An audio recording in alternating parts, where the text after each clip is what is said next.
The first snowfall had drawn a delicate veil over Prague, muting the clatter of trams and varnishing the Baroque facades with a pearly sheen. Inside the Clementinum's labyrinthine stacks, Clara Vesela moved like a shadow. She had trained herself to breathe quietly, to let only the whisk of her brown wool skirt announce her presence among folios that no longer remembered the warmth of living hands. At 32, she was the youngest senior cataloger the National Library had ever appointed, yet few patrons knew her name. She preferred that anonymity, as though every syllable spoken about her were a slip of parchment torn from the vast ledger of silence she curated. On a late shift Tuesday, the night custodians had already switched off half the chandeliers when Kleiner noticed an uncatalogued box wedged behind a Latin concordance. It bore the seal of Rudolph II, the Lion of Bohemia biting its tail. The emperor's collections were supposed to have been inventoried years ago. Still, forgotten items surfaced now and then, like bones after a river's flood. Inside the box lay a slim notebook bound in cracked green leather, its clasps corroded to copper powder. The spine was embossed with a single word in faded gold: Florian. Clanra's pulse flickered. Florian Goldner had been the most infamous of Rudolph's court alchemists. Half fraud, half savant, he reportedly vanished after summoning a spirit that demanded payment in what the heart cannot hold. Scholars dismissed the tale as allegory, but the notebook in Clanra's gloved hands seemed to hum with the hush of unspent breath. Snow ticked against the stained glass windows as she carried the find to her desk. She loosened the broken clasp, inhaling the scent of aged myrrh. The pages were crowded with Latin, German, and a cipher she didn't recognize. Interlaced through the text were curious glyphs: open-eyed hearts, blooming chalices, serpents coiled into crescents. By habit, she reached for her pencil, but an irregular throb under her fingertips made her pause. Ink on the final page looked damp, though the rest of the journal was brittle. A single sentence shimmered, as though freshly penned. Ut amore pariaris verum cor tibi comitator. May the true heart accompany you to be made equal to love, Clara translated aloud. The library's clocks bonged 11. A vibration rippled up her arms.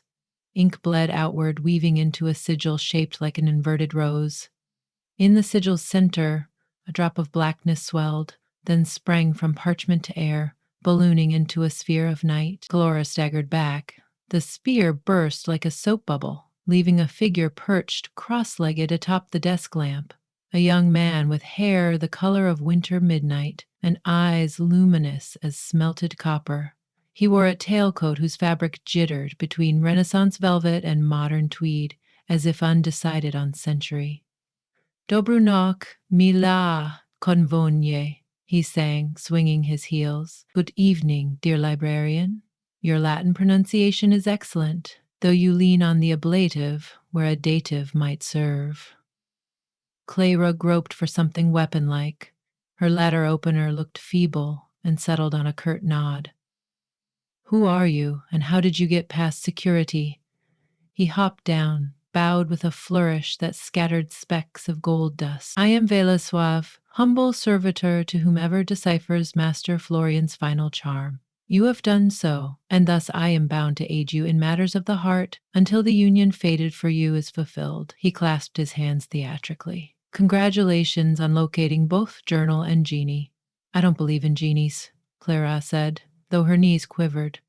Luckily, belief is not a prerequisite for contractual validity, Veleslav replied.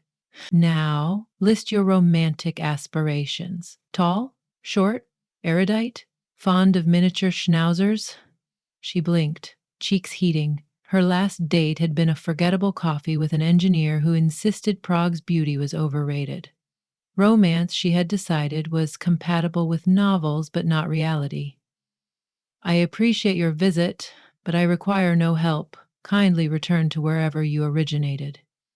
I cannot, Veleslav said, almost sad. Until you find true love, I remain tethered. Rules, you understand. Clara massaged her temples. Spirits, curses, rules. This was the vocabulary of fairy tales, not catalog cards. Yet the pragmatic part of her mind observed the facts. She had witnessed a physical impossibility. Also, if a mischievous being could roam free in the National Archives, priceless documents were at risk. Very well, she murmured. You'll stay with me until I determine the nature of this bond, but you will not disrupt library operations. Velislav beamed. Marvelous. I adore hushed environments. So much easier to eavesdrop on yearning.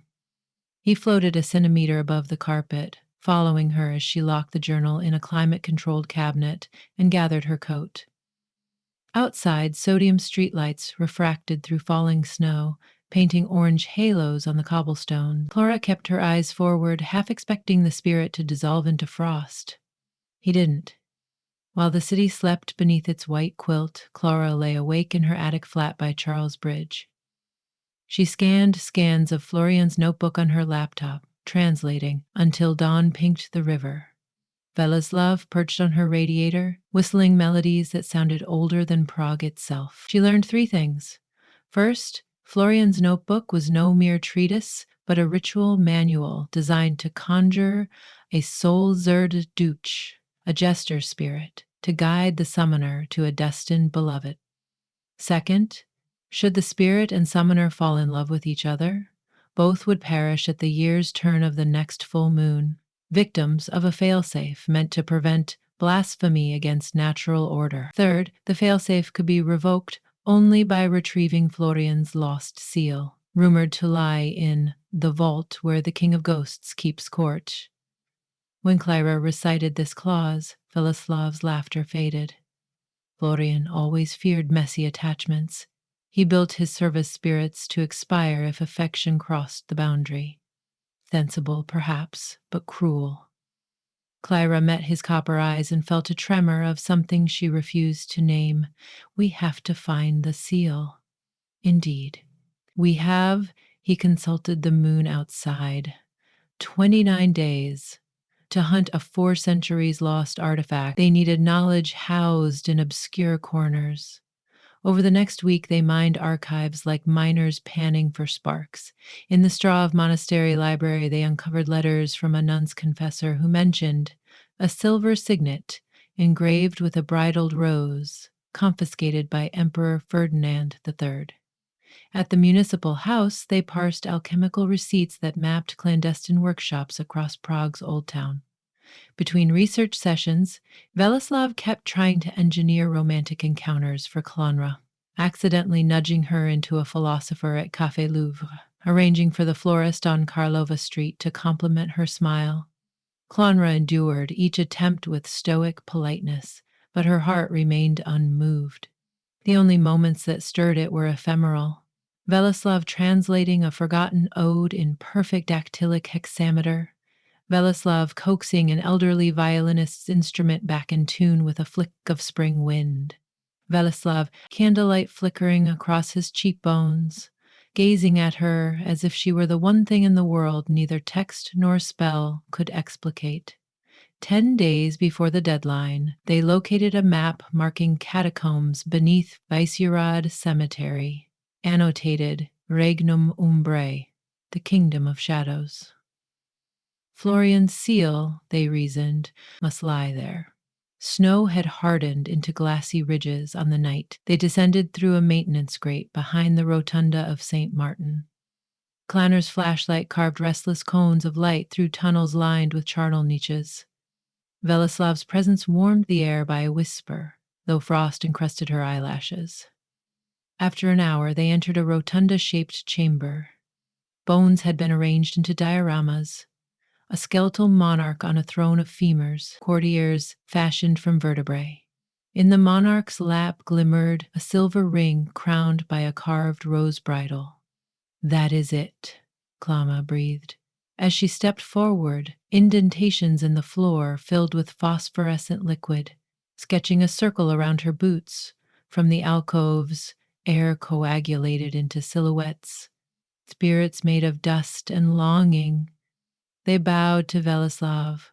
Prince of pranks, they chorused in a wind-torn hush. Returned at last. Clannery stiffened. Prince? Veleslav sighed.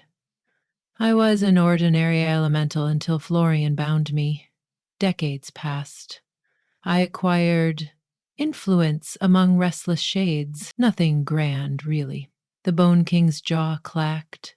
If you take the seal, you relinquish dominion over us, the ghosts warned, and the mortal claims your heart. So be it, Belislav answered. Clyra reached the throne. The ring was warm, pulsing like a finger against her palm. Spirits wailed, flaring and fading. The phosphorescent circle dimmed. Outside, dawn spread rose gold across the Vltava. On the riverbank, Clyra studied the ring's inscription, Ligamer nec fugiamis, bound yet unbound. How do we use it? She asked. Place it on my hand when midnight enters the moon's full face, Veleslav said gently. It will sever my bond, void the curse, free me. But once free, I can no longer stay in the mortal plane. Her throat constricted. She had grown accustomed to his impossible presence, the way coffee tasted richer with his laughter beside her, how Prague's spires looked less lonely when mirrored in his eyes. Free means gone. Yes, he said, but free means alive. They returned to daily routines, each tick of the clock sanding away their days together. Clanra catalogued manuscripts with mechanical precision, but her margin notes wandered into reveries. What color would the sky be in the realm that awaited him? Could longing cross worlds like messages in bottles? 3 nights before the deadline, Veleslav took her to the astronomical clock after Taurus had dispersed. He whispered to its wooden apostles, and the figures bowed. They approve of your diligence, he said. Then he produced an hourglass the size of a thimble, its sand argent. When the final grain falls, it will be midnight of the full moon. Clyra slipped it into her pocket, feeling the weight of seconds. On the penultimate evening, they sat in her attic kitchen, sharing dumplings and plum brandy. Candlelight quivered. What will you do once you're free? She asked, forcing casualness. I may ride the solar wind to Andromeda, he mused, or nest in the crevices between thunderclaps. His smile softened. But wherever I roam, I will remember there is a librarian in Prague who reads loneliness like Braille and still files it precisely under hope. Cleara's heart knocked so violently she feared the neighbors might complain. She opened her mouth, closed it, opened again. I never wanted romance, she said. I wanted understanding, and you have it. The last night arrived, swaddled in moonlight, bright enough to bleach color from the world. They climbed to the library's astronomical tower, the city's patchwork of roofs unfolding beneath them like an antique map breathing. Kleiner tightened her scarf, though the winter air felt kinder than usual. The thimble hourglass nestled in her glove. Only 2 grains remained. Veleslav stood opposite her, palms upturned. The ring, he reminded softly. She produced it. Silver winked. 1 grain. Clara, he said, her name sounding like the chime of crystal tumblers. I was fashioned to guide hearts, but mine was unclaimed until you, yet if I stay, you die, and so do I. If I leave, you live, an unkind bargain, 1/2 grain. Tears pricked her eyes, sharp as rock salt. There's no loophole? None. Final grain. She slid the ring onto his finger. Midnight struck. A hush billowed outward, quelling distant traffic. The full moon flared like a colossal lantern. Silver lines rose from the ring coiling around Veleslav. His outline blurred, fragmenting into motes. Clyra's chest felt split. She reached out, but her hand passed through cascading light. Wait, she whispered. Just wait. The motes hesitated, swirled back, converging enough for a luminous face to form. Yes, she swallowed the ache. You were bound to help me find true love, and I have. And It's you. The air quivered as though uncertain how to carry such words. A smile glowed across his transient lips. Contract fulfilled, he murmured. Suddenly, the light reversed flow, spiraling into the ring, now hovering in midair. The ring hit the tower floor with a metallic ping, inert. The motes remained, coalescing not into Velislav, but into a single glimmering point that drifted into Clara's chest, stopping above her sternum. A bloom of warmth radiated through her limbs. She gasped. White tendrils of light burst from her shoulders, then folded inward like wings becoming bones. The heat settled into steady pulse. Footsteps echoed behind her. She turned, expecting guards. Instead, a man stood there, wearing a museum curator's badge, a stack of manuscripts tucked under one arm, chestnut hair, keen eyes, gentle smile. "I'm sorry," he said in Czech. "I didn't realize the tower was reserved tonight. I was chasing a loose page." He showed her a leaf of parchment. It bore Florian's cipher. Clara felt the afterglow of starlight inside her veins. She realized the warmth wasn't fading. It was a companionable glow, as though a tiny sun had nested there. The man extended the page. "Do you know what this is?" "Perhaps," she managed. Something in his expression, curiosity tempered by kindness, sparked a flutter reminiscent of Velislav's laughter. Then she understood. The spirit had not left entirely.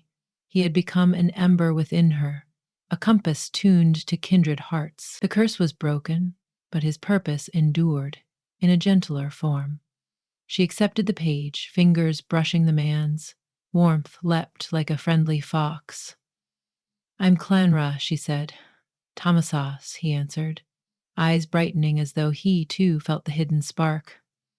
Far below, the city glimmered in lamplight and falling snow. Somewhere beyond sight, perhaps across the gulf of galaxies, or within the hush between thunderclaps, Velislav roamed free. Yet a sliver of him thrummed inside the librarian, whose heart at last knew its own measure. Klein replaced the silver ring around her neck on a slim chain.